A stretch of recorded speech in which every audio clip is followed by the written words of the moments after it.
What is going on, you guys? Welcome back to my channel. In this video I'm going to be showing you guys a problem with the 2003 Ford Taurus that I got.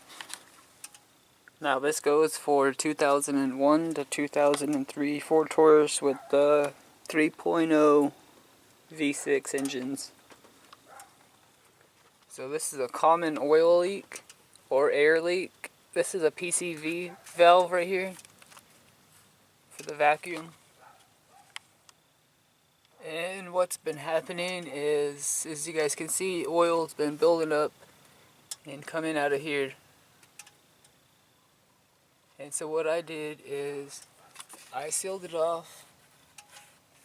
I sealed that off and I sealed that off.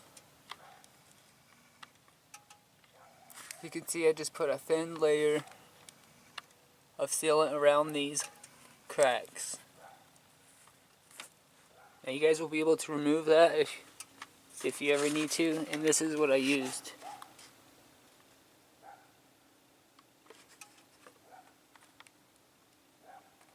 You guys can buy this at O'Reilly's for under $10.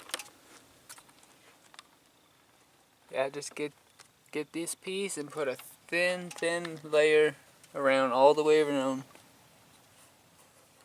And you guys can make it look like that, and that'll fix your problem with your leak. And check this boot right here, and if there's any cracks in it, you can pick one up at O'Reilly's for cheap. So you can replace it, seal these up, and this will not be a problem for you guys anymore. So that solves that problem. Hope you guys enjoyed the video. Drop a like down below. Share, subscribe if you guys are new, and I'll see you guys on the next one.